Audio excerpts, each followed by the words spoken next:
Bienvenue sur le ring, l'ODJ TV Radio à Médiori. Merci Rachid de me recevoir. Eh ben, de vous recevoir en plus sur un ring. Je crois que c'est la première fois de ouais, votre vie que ça arrive. J'adore les gants, super. Ben, parfait, donc vous êtes dans votre élément à Médiori. Exact. Y compris notamment au travers de ce débat sur le ring avec vous, autour justement de défaillance d'entreprise, et puis, mais pas que. Donc ça va être comprimé et concentré en 3 rounds. Mais avant cela, à Médiori, je rappelle que vous êtes directeur études et communication chez Inforisk.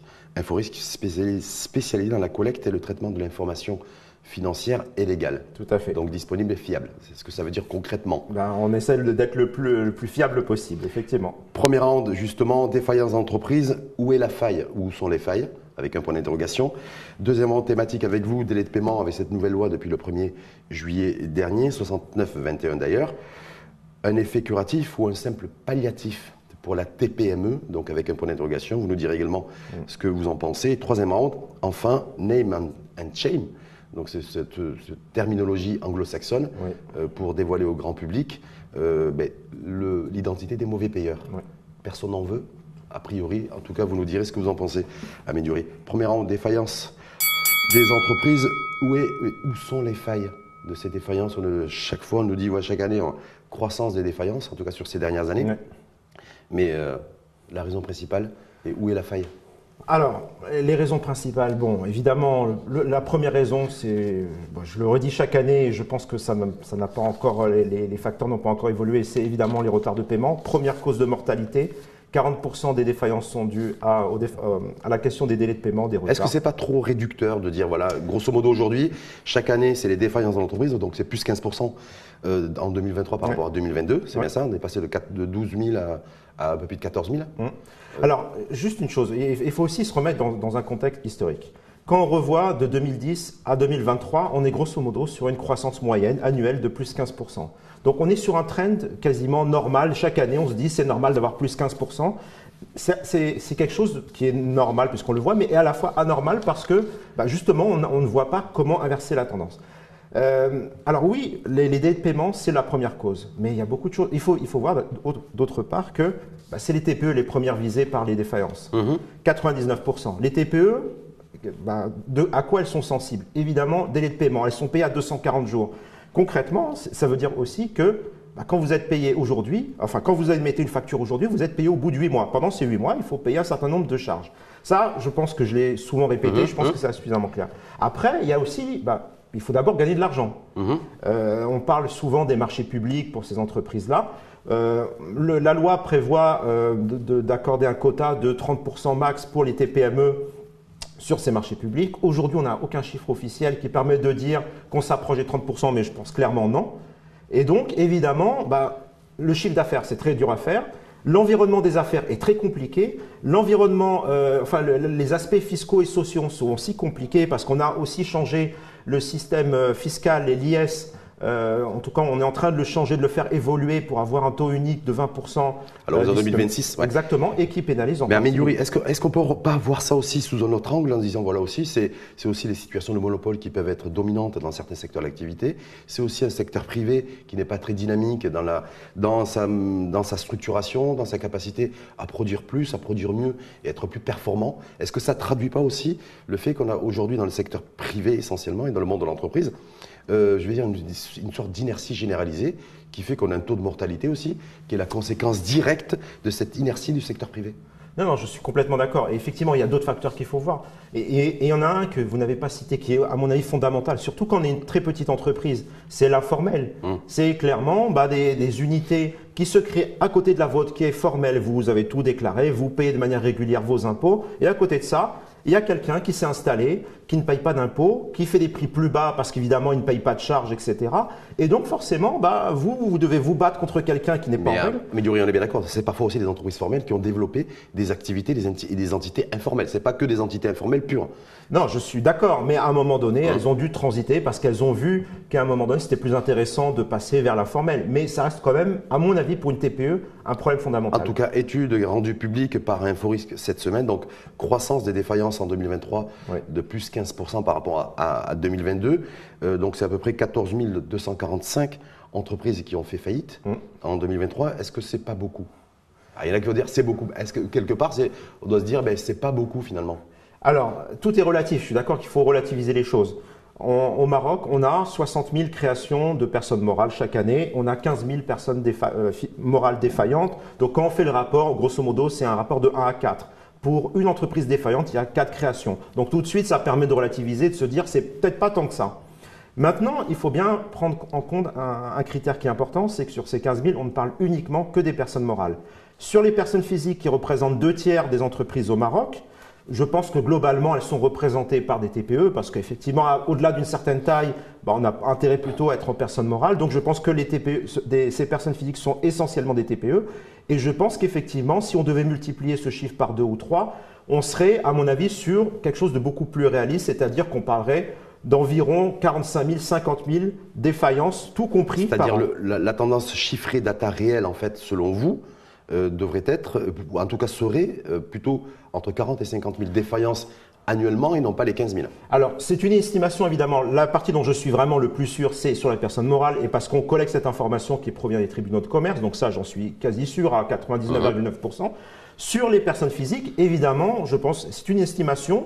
Ça peut être une estimation tout à fait crédible. Je rajoute une chose, quand on fouille un petit peu, on travaille un peu sur les bases de données, on se rend compte d'une chose, c'est qu'il y a aussi des entreprises qui ne vont pas voir les tribunaux et qui disent « bon ça y est, je stoppe l'activité » ou voilà, j'essaye de redresser les choses, donc la défaillance, le synonyme de la défaillance, mais qui tout simplement s'arrêtent. Du jour au lendemain, on n'a aucun signe de vie vitaux, c'est-à-dire aucun bilan publié, aucun événement publié, il n'y a rien, pendant 5 ans. Et on considère que dans notre base de 700 000 sociétés, il y en a environ 100 000 qui ont un encéphalogramme plat depuis 5 ans.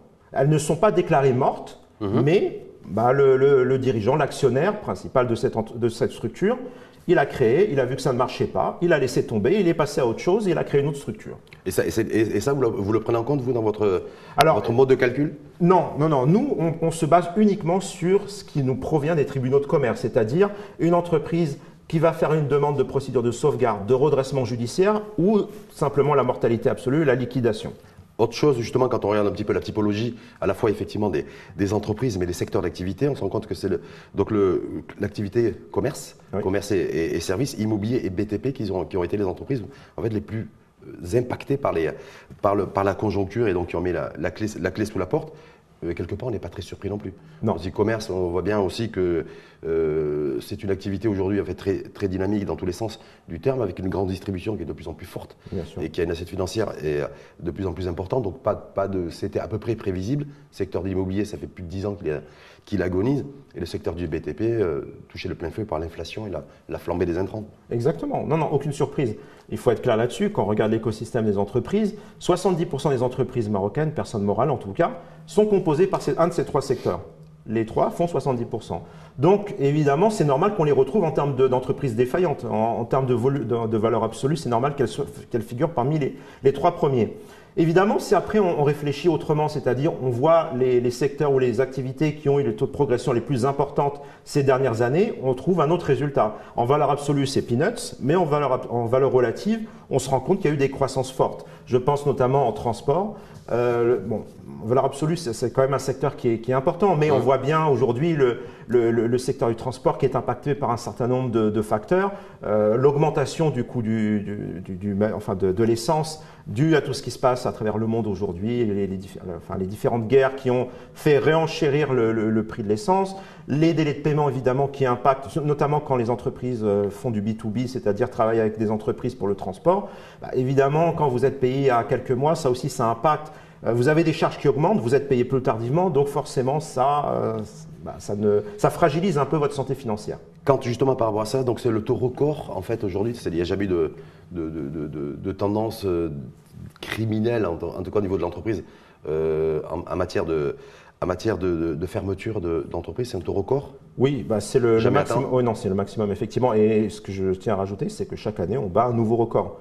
C'est-à-dire qu'à part 2020 qui était une année exceptionnelle où pour plein de raisons qu'on a évoquées par le passé, on avait un taux de croissance qui était négatif, mais hormis cette année, chaque année on bat un nouveau record. Donc effectivement, On n'a pas encore trouvé la solution miracle pour inverser la courbe des différentes entreprises. Projection 2024, d'ores et déjà, quand on sait que, je dis ça parce que en ayant lu attentivement votre étude, Ouais. On voit bien que le premier trimestre de l'année 2023 et le dernier trimestre de l'année 2023, c'est là où il y a eu des pics, Ouais. c'est là où il y a eu des pics meurtriers. Ouais. Est-ce que 2024, qui vient de démarrer, on n'a pas encore achevé le premier trimestre, est-ce que ça devrait être un copier-coller de l'année 2023 en matière de mortalité? Alors, Et de tension. c'est toujours très difficile de faire des prévisions. On m'a même demandé, par exemple, une prévision sur 4-5 ans. Ça revient presque à faire de la magie. Parce que déjà, faire une projection sur un an, c'est extrêmement compliqué parce que ça dépend d'énormément de facteurs macro, de la conjoncture, de demain, comment peut évoluer certains conflits, quel impact ça va avoir sur les coûts, quel impact ça peut avoir sur notre économie, les délais de paiement, est-ce que l'impact sera immédiat ou plus tardif. Donc, il y a beaucoup de facteurs à prendre en compte et donc la projection est difficile. Moi, je pars du principe que compte tenu de l'état actuel, de la conjoncture, donc je m'arrête à aujourd'hui, je vois comment se passe le début de l'année et je me dis, fondamentalement, les facteurs n'ont pas évolué. Donc je reste sur quelque chose de très conservateur, c'est-à-dire que je reste sur le trend historique de 15% et je dis, 2024, compte tenu de cette situation de démarrage, je pars sur un trend de plus 15% et donc on dépasserait les 16 000 entreprises à la fin de l'année. Donc nouveau record en 2024. On passe de 15 à 16 000. Justement, deuxièmement, délai de paiement. Cette nouvelle loi, 1er juillet dernier d'ailleurs, loi 69-21, effet curatif ou simple palliatif pour la TPME. Les deux adjectifs sont intéressants. Ouais, parce que ça ne veut pas dire la même chose. Ouais, entre le curatif et le palliatif. Le palliatif, si on accompagne les entreprises vers la mort, théoriquement, la loi, c'est plutôt du curatif. C'est ça l'objectif. C'est de faire en sorte qu'un vrai problème qui se pose aujourd'hui et qui entraîne un taux de mortalité qui est extrêmement important, on essaye justement d'apporter une solution. Je pense, moi personnellement, que c'est une solution tout à fait correcte qui peut améliorer la situation des délais de paiement, pas tout de suite, pas immédiatement, mais d'ici 2-3 ans. Pour quelles raisons? La première, c'est compte tenu du périmètre de la loi. Le périmètre dit quoi? La loi, elle dit quoi? Elle dit que toutes les factures émises depuis le périmètre tient en compte toutes les factures émises depuis le 1er juillet 2023 pour les montants de plus de 10 000 dirhams. Maintenant, quid des factures émises avant, et qui représentent un stock de plusieurs dizaines de milliards de dirhams, sachant que je rappelle quand même que le stock global, il était de 400 milliards, que sur ces 400 milliards… Crédit interentreprise. Exactement, il y a environ 100 milliards qui posent problème, et que ces 100 milliards, aujourd'hui, il faut quand même les régler à un moment donné. J'ai écouté attentivement le discours du patron de la DGI il y a quelques semaines quand il était venu à la CGEM justement parler de la loi. Et d'après lui, effectivement, on n'a pas pris en compte ce stock qui va être épuré au fur et à mesure du temps, sachant que… Est-ce qu'il y avait eu un bug à ce niveau-là? Parce que la loi avait été promulguée en juillet et il y a une circulaire de la DGI en octobre 2023. C'était début. Donc est-ce que c'est ça aussi qui fait qu'il y a une espèce de flou aujourd'hui? Et puis on a vu d'ailleurs fin octobre un certain nombre d'entreprises, parce que c'était les premières déclarations, où c'était extrêmement compliqué. Est-ce que là aussi, l'administration et l'État ont un peu fauté, ou en tout cas amplifié une situation déjà un peu confuse? Pour y avoir réfléchi, avec un peu de recul aujourd'hui. Avec un peu de recul, je pense que ce n'était pas une erreur, pour une raison très simple. Si vous prenez les anciennes factures, imaginez vous avez des factures qui datent de 2016, 2017. Vous faites comment pour calculer la pénalité de retard? Vous allez appliquer 3% fois 36 mois, 40, ça va devenir des montants ridiculement importants.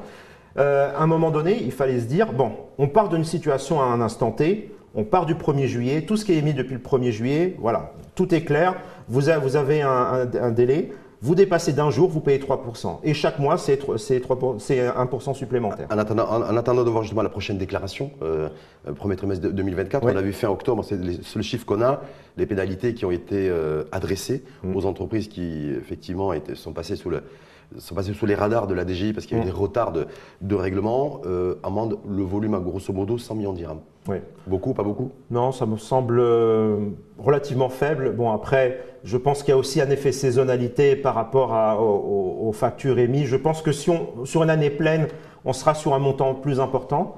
Maintenant, non, je pense que la première déclaration, c'était plutôt un test.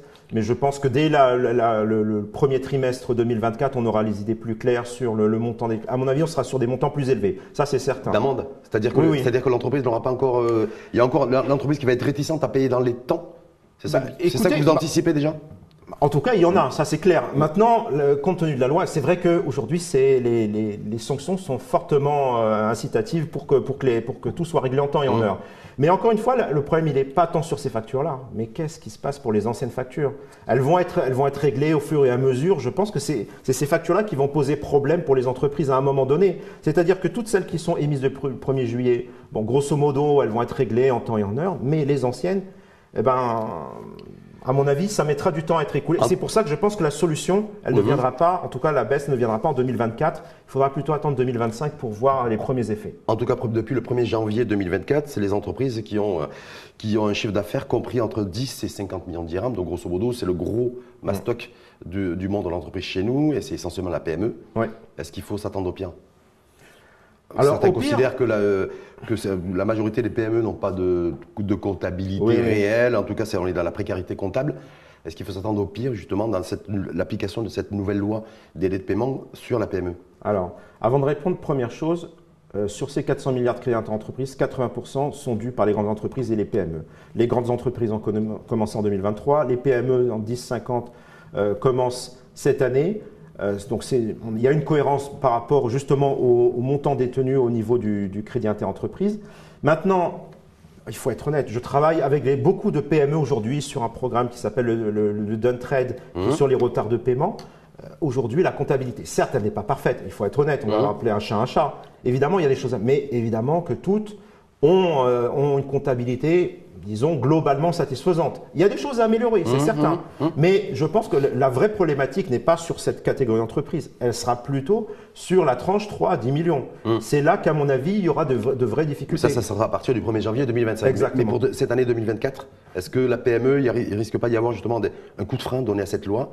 Parce que les PME vont avoir du mal, en tout cas dans la majorité des cas, à pouvoir non, je pense pas. avoir une comptabilité suffisamment tenue, d'ailleurs, du day-to-day, tous les jours, pour pouvoir avoir effectivement une visibilité sur ce qui doit être déclaré. Non, je pense pas. Je pense pas, honnêtement, pour vraiment. Parce que beaucoup appréhendent ça, justement. C'est 2024, c'est l'année de tous les dangers pour la PME. Je comprends qu'elles appréhendent, parce qu'appréhendent. Après, c'est une déclaration, c'est aussi l'expert comptable qui est là pour. Donc, évidemment, il faudra voir le coût de la mission. Je comprends qu'il y a un coût supplémentaire. Mais aujourd'hui, une entreprise de cette taille-là, en tout cas, elle travaille forcément, elle a une comptabilité, elle a un logiciel comptable, elle a sûrement des conseils. Donc, je ne pense pas qu'on parte complètement dans le flou. Je pense que déjà, elles ont les outils, elles sont suffisamment processées en interne pour suivre, en tout cas, cette question des délais de paiement. À mon avis, on n'arrive pas en zone inconnue. Je ne pense pas que ces entreprises. Ça va être compliqué, certes, en fin d'exercice, parce qu'on va arriver avec un goulot d'étranglement fin d'année. Je rappelle, je parle sous votre couvert Miduri, que la PME va devoir, en fin d'année, tout déclarer. Oui. C'est-à-dire qu'on est sur un cumulatif de 12 mois. Oui. Donc ça paraît un peu compliqué. On voit que les grandes entreprises, d'ailleurs, ont du mal, en tout cas pour certaines d'entre elles, à tous les trimestres à pouvoir tenir une comptabilité qui leur permette effectivement de payer ce qu'ils doivent payer en temps et en heure. Ils ont beaucoup de mal, donc je me dis la PME. Non. Sur un an cumulé? Je ne suis pas d'accord. Vraiment, je pense que cette catégorie d'entreprise est suffisamment outillée pour suivre sa comptabilité au jour le jour. Je ne parle même pas de déclaration délai de paiement. Je dis simplement qu'aujourd'hui, elle est déjà obligée de déclarer tous les trimestres, la TVA, la déclaration au mois de mars pour la DGI, tout ça, elle a l'habitude de le faire. Les déclarations sociales, etc. Les délais de paiement, c'est juste une extension de leur comptabilité actuelle et encore une fois, pour travailler beaucoup avec cette catégorie d'entreprise, ils ont déjà tous les outils. Et l'application éventuellement de pénalités financières, en tout cas en matière d'intérêt moratoire pour la PME, est-ce que là ça va se faire aussi facilement qu'avec la grande entreprise? Les 3% par exemple pour un mois de retard, et ensuite on est sur du cumulé aussi en termes additionnels sur les intérêts. L'avantage de cette loi, c'est qu'il n'y a pas besoin de réfléchir. Contrairement aux anciennes lois sur les délais de paiement où il fallait toujours réfléchir. Est-ce que j'applique les pénalités? Mais si je les applique, je vais perdre mon client et puis ça crée beaucoup de débats internes et finalement ça n'a rien apporté. Là, finalement, l'entreprise ne réfléchit même pas. C'est-à-dire que la loi, de toute façon, la pénalité, elle est appliquée quoi qu'il arrive. Donc, à partir du moment… Ça peut être une charge financière supplémentaire sur une PME aujourd'hui qui est confrontée à beaucoup d'incertitudes, à des problèmes de trésorerie, de BFR. Voilà. Donc, du coup, d'être soumis à des pénalités, même si effectivement elles sont tout à fait légitimes, mais c'est une charge supplémentaire sur la PME qui est déjà fragile. Alors, On peut le voir comme ça. Moi, je dis simplement qu'à un moment donné, si personne ne fait l'effort, c'est-à-dire si on se dit il y a des difficultés, je retarde au maximum le paiement, au lieu de payer au bout de 120 jours aujourd'hui maximum, j'aurais voulu payer à 150 à 200 jours, dans ce cas, on ne résout absolument pas la question des délais de paiement. Il n'y a pas ce risque-là en 2024 pour vous? Il y a un risque, mais je ne pense pas qu'il soit qu'il puisse s'appliquer à la majorité des entreprises. J'en suis pas certain. En tout cas, à suivre. Ça me permettra de refaire un ring lors du deuxième semestre 2024 pour refaire un point de situation avec vous, Amine Diouri. Troisièmement, on reste toujours sur les délais de paiement et défaillance comme système d'anticipation. Certains l'ont fait, on franchit ce pas, un certain nombre de pays dans le monde, en mettant en place le name and shame, c'est-à-dire rendre public l'identité des mauvais payeurs. Sur les panneaux, en 4x3, on sait quelles sont les entreprises qui n'honorent pas leurs dettes, ou en tout cas qui ne règlent pas ce qu'ils doivent régler dans les temps impartis. Chez nous, pourquoi personne n'en veut? Est-ce qu'on a un problème culturel là-dessus? Est-ce qu'on a un problème de la transparence? C'est un problème très culturel, je pense. Et pourtant, un pays comme le name and shame, il faut se rappeler que c'est déjà très anglo-saxon. Déjà, rien que le nom, c'est anglo-saxon. Et pourtant, un pays comme la France l'a adopté. Et il est très intéressant de voir de temps en temps les publications des entreprises, des grosses entreprises, qui sont affichées comme un mauvais payeur, les sanctions. Donc déjà en termes de communication, en termes de RSE, c'est pas top. Nous, on a du mal avec ça. C'est vrai que l'information, elle est importante. C'est de la data. Pour moi, je considère ça comme de la data. De la data qui peut aujourd'hui servir à calculer, à avoir de l'information plus pertinente sur les entreprises. En termes d'information financière, quand on donne des scores aux entreprises, savoir que elle a un comportement de paiement qui n'est pas forcément adéquat par rapport à la loi. Pour son propre rating d'ailleurs aussi. Exactement, tout à fait. C'est extrêmement important. Donc après, effectivement, en termes d'importance, je suis d'accord qu'on devrait avoir cette information, qu'il est prévu qu'effectivement l'Observatoire des délais de paiement, en tout cas, elle va recevoir cette information. Elle va recevoir cette liste des entreprises qui ont des retards de paiement. Il ne faut pas nécessairement les caractériser en disant que c'est des mauvais payeurs, mais disons des entreprises qui ont des retards. Est-ce que ça peut être plus efficace que la loi? Parce que certains considèrent que même si effectivement ils saluent cette nouvelle loi depuis le 1er juillet 2023, la loi 69-21, mais en fait le name and shame, c'est-à-dire dévoiler, rendre public l'identité des mauvais payeurs, sera beaucoup plus efficace qu'une loi. Alors je pense qu'elle est complémentaire. Vu comment est construite la loi, je pense que déjà les pénalités, c'est hyper prohibitif. Je veux dire, 3%, un jour de retard, personne n'a intérêt à dépasser, ne serait-ce que d'un jour le retard. Donc déjà, ça c'est une chose acquise. Maintenant, je suis d'accord que le name and shame, ça apporterait beaucoup. Mais encore une fois, ça c'est ma vision qui est plutôt franco-française. Grosso modo, Amine Diouri est favorable au name and shame. Moi je suis favorable. Rendre public l'identité des mauvais payeurs. Moi quand je parlais de modifier la loi il y a encore quelques années, quand on était encore sur est-ce qu'on facture les pénalités, etc. Je disais non, il y a des modèles qui fonctionnent. Il y a des modèles où il y a une tierce partie qui intervient, là aujourd'hui c'est la DGI, et il y a le name and shame parce qu'effectivement ça met la pression sur l'entreprise et l'entreprise qui paye mal, ça lui fait une mauvaise réputation et donc elle est incitée à payer plus rapidement. Je suis favorable évidemment, après on n'est pas obligé de partager ma vision. Dans le pays au niveau des institutions, vous avez cité un pays comme la France d'ailleurs et c'est le cas, mais il y a d'autres pays aussi dans le monde et des pays européens essentiellement où c'est le patronat en fait qui porte ça. C'est-à-dire, voilà, grosso modo, on a les différents pays qui ont adopté le name and shame, c'est des organisations patronales, corps intermédiaires, qui ont fait de la pression auprès des gouvernants et des décideurs politiques pour la mise en place de name and shame. Chez nous, on a l'impression que la CGM n'en veut pas, les syndicats, ils en parlent quasiment jamais, ils ne se sentent pas concernés en tout cas, et encore moins impliqués là-dessus. Donc voilà, est-ce que c'est... Le gouvernement, c'est ceux qui sont en responsabilité qui pourraient d'ailleurs un petit peu porter ça. Le gouvernement, ce qu'il a fait, c'est qu'il s'est retiré et il a favorisé la mise en place de cette loi 69-21, en disant grosso modo, je caricature un peu, maintenant vous débrouillez entre vous. Voilà. J'ai l'impression qu'on est dans cette configuration-là, mais que ce name and shame, personne n'en veut et personne ne pousse.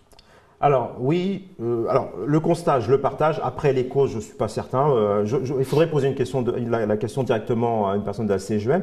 Ce que j'ai entendu comme avis là-dessus, et je pense qu'effectivement il est partagé par beaucoup de gens sur le name and shame, c'est qu'aujourd'hui, la situation fiscale du pays au niveau de l'IS collecté, c'est que grosso modo, c'est 100 entreprises, c'est une centaine d'entreprises qui payent la majorité de l'IS au Maroc. Rajouter du name and shame, que ce soit sur les délais de paiement ou sur une autre problématique, c'est comme si on tapait tout le temps sur les mêmes et qu'on tape sur les entreprises qui finalement financent en grande partie notre économie. Et donc, est-ce que c'est bien sérieux ça, Amine Diouri, d'avancer ça? Vous dites, moi j'ai eu des sources et des connexions là-dessus, voilà ce qui m'est avancé, ce qui a été avancé en disant voilà, avec le name and shame, on va retaper sur les mêmes. Les mêmes, ils sont à peu près à jour au niveau fiscal, on est bien d'accord. Ouais. Et le patriotisme, c'est d'abord de payer ses impôts, et de s'acquitter de ses impôts, on est bien d'accord. Donc est-ce que c'est pas un faux alibi? Je pense pas. Je sais pas. Honnêtement, c'est dur honnêtement, j'ai du mal à me mettre d'avoir un avis tranché. Tout ce que je dis simplement, c'est qu'effectivement, le jour où on sera dans cette configuration où tout le monde, ou 90% au moins des personnes physiques morales payent ses impôts, et pas simplement 100 entreprises au Maroc et les salariés du public et du privé qui payent, mais tout le monde participe à l'effort collectif. À ce moment-là, effectivement, le name and shame aurait un vrai sens dans le sens où on pourra taper sur tout le monde parce que ceux qui ne participent pas. C'est pas taper sur tout le monde, c'est taper sur les mauvais payeurs. On est d'accord. On est d'accord. Mais taper sur les mauvais payeurs, ça veut dire qu'à un moment donné, tout le monde joue le jeu. Aujourd'hui, ça n'est pas le cas. Aujourd'hui, il y a que très peu de personnes physiques et morales qui jouent le jeu de l'impôt. À l'heure où l'État a besoin d'argent pour financer toutes ces dépenses publiques, est-ce que le name and shame aussi, au-delà de venir effectivement apporter une solution curative au délai de paiement, ça permettrait aussi à l'État de collecter l'impôt qui doit être collecté. Et l'impôt dû sera collecté. Donc, quelque part, on irait vraiment, avec le name and shame, vers une véritable équité fiscale. Alors, c'est un élément incitatif, mais aujourd'hui, concrètement, ce n'est pas ça qui permet de collecter de l'argent. Ce qui permet de collecter de l'argent, aujourd'hui, c'est la pénalité qui est appliquée, les 3%, et ça, c'est la DGI qui s'en charge directement. Donc, déjà, le principe de base, il est déjà appliqué. L'idée, c'est de faire en sorte que, demain, toutes les entreprises déclarent de manière sérieuse leur retard de paiement et qu'effectivement, il y ait une transparence au niveau des déclarations et que tout le monde déjà déclare, tout le monde paye. Et là, effectivement, le name and shame, on pourra l'appliquer à tout le monde et dire, si vous ne payez pas, il est logique qu'on vous dénonce. Mais aujourd'hui, sur la minorité de personnes physiques et morales qui payent l'impôt, et c'est très peu par rapport aujourd'hui au potentiel fiscal qu'il y a au Maroc, c'est de dire, on va taper en plus sur vous parce que vous avez quelques jours de retard dans vos déclarations. D'une certaine façon, je comprends que ça fasse un peu mal, ça pique un petit peu. Oui, mais en même temps, on entretient le statu quo et on n'avance pas. Ou on avance à pas d'escargot même. Mais non, je pense que le problème, il est pas là. C'est-à-dire qu'on ne doit pas se focaliser sur le name and shame, on doit se focaliser sur l'équité fiscale. C'est ça la réalité. C'est qu'aujourd'hui, on doit faire en sorte d'élargir l'assiette fiscale. C'est ça la vraie problématique. Le jour où on sera à ce niveau-là, où on aura vraiment élargi à fond cette assiette fiscale, effectivement, le name and shame aura un vrai sens, dans le sens où on va taper sur n'importe qui au hasard qui n'a pas fait ses déclarations. Si j'ai bien compris, Amine Diouri est d'accord sur le principe en fait de la mise en place du name and shame, mais en même temps, vous dites voilà, la temporalité n'est pas. Il faut tenir compte de la temporalité, on n'est pas forcément prêt. Il faut des conditions et les conditions ne sont pas nécessairement prêtes aujourd'hui. Donc le jour où l'entreprise sera citoyenne fiscalement, on pourra mettre en place le name and shame. Je pense que oui.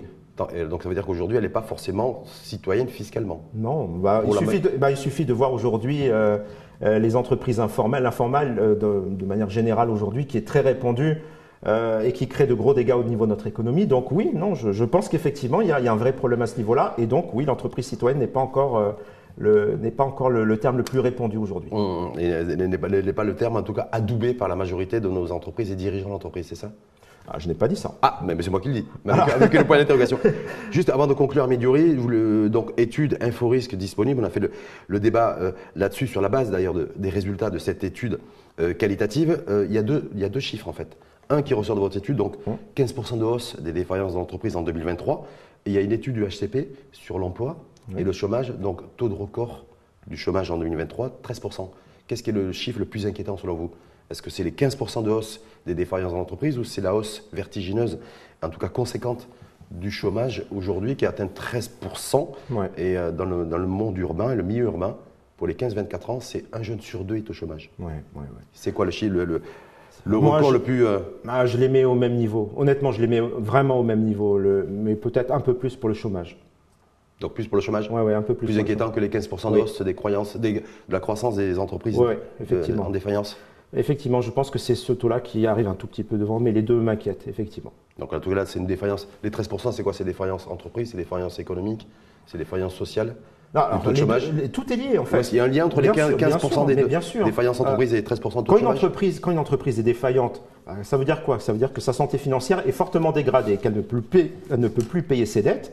Ça veut dire aussi qu'à un moment donné, quand la santé financière ne va pas, pour essayer de sauver un peu les meubles, il faut à un moment donné, malheureusement, licencier des gens. Et donc, quand on licencie, c'est ces gens-là qui viennent alimenter demain les taux de chômage. Et donc, forcément, et comme on voit qu'en plus, de plus en plus de PME, c'est-à-dire des entreprises de 10 à 175 millions de dirhams de chiffre d'affaires qui sont de plus en plus impactées par ces défaillances d'entreprise, en pourcentage en tout cas, ces entreprises-là, elles ont des salariés. Donc forcément, quand elles vont mal, il y a un corollaire entre les deux. Mais bien sûr. Merci infiniment à Miduri d'avoir accepté de mettre vos gants et d'être monté sur le ring pour ce débat autour de la défaillance d'entreprise. Avec plaisir. Le délai de paiement, est-ce que la loi sera plus efficace que la mise en place du name and shame? Vous dites que oui, on commence par la loi, on commence par les pénalités. Ouais. Et une fois que tout ça sera mature, on mettra en place le name and shame pour chasser les derniers récalcitrants à payer en temps et en heure leurs dettes. Exact. Merci à vous et Merci. à très bientôt. À bientôt.